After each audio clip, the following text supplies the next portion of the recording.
The guy gets slammed by a speeding car, and he's smiling, because that just means $50,000 just hit his account. Jack signed up for a sick twisted hunting game. For 24 hours, 5 elite assassins will come after him one by one. The rules are simple: stay inside the city, and every hour he survives the payout doubles. The final hour alone is worth $5 million. With his wife fighting for her life and the medical bills piling up, Jack is betting his life on a $24.5 million payday. To dodge the first assassin, Jack ducks into a crowded shopping mall, figuring nobody would try anything with that many witnesses around. But a bearded guy slides up behind him out of nowhere, presses a blade into his lower back, and quietly walks him toward the exit. They step onto the escalator together, and Jack has zero room to make a move. Then out of nowhere a second assassin shows up, not about to let someone else steal his kill. He kills the escalator system on the spot. Jack breaks free in the chaos, scrambles out of the mall on all fours, but the second he hits the outside, he slips and goes down hard on the stairwell. By the time he gets up, the assassin is already blocking his path. Jack slams into the door behind him. Every single one is locked. The guy is twirling his knife and closing in slow. Jack is sweating through his shirt, absolutely terrified. This is it. Then a cop's voice cuts through the air nearby. The assassin pockets the knife immediately, plasters on a grin and says, "Hey, we're just messing around, friends being friends." But the cop clocks the blood on Jack's head and asks him directly what happened. Here's the thing though, the rules are crystal clear. Call for help and you're immediately disqualified. Jack grits his teeth and plays alone. Thankfully, the cop catches something dark behind the assassin's eyes and signals Jack to get out of there. The assassin isn't about to start something in front of a cop, so he lets the prey walk. Right on cue, another 100,000 drops into his wife's account. Jack just cleared hour 2. Jack stumbles into a church, ducks into a confession booth just to breathe for a second. Then a shadow flickers past the curtain. His whole scalp goes tight. He explodes out of the booth and tackles whoever it is straight to the ground.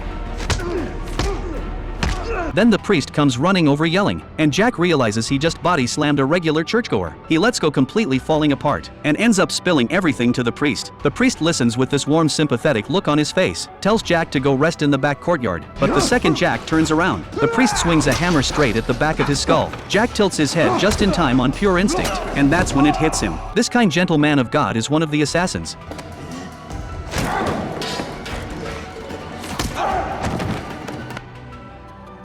After a brutal fight, Jack takes him down and gets out of the church, but his leg is in rough shape. He finds a quiet corner and tries to patch himself up. The pain is so bad he can barely stand, and for a guy being hunted, losing your mobility is basically a death sentence. It gets worse too. At the start of every new hour, his live coordinates get broadcast to every assassin for 10 seconds. Jack is in serious trouble. Then he spots a baseball stadium nearby, and an idea clicks. He swipes a home team jersey from a merch stand. With 15 seconds left before his location drops, he pulls it on. Perfect timing because the game just ended. Tens of thousands of fans in the exact same jersey pour out of the stadium. Jack pulls his cap low and melts into the crowd.